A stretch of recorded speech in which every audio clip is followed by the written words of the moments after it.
గోపాల బాలుడమ్మ నా చందమామ పదే పదే చూసుకున్న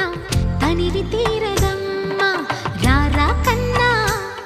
కడుపారా కన్నా నా చిటికెలు వింటూ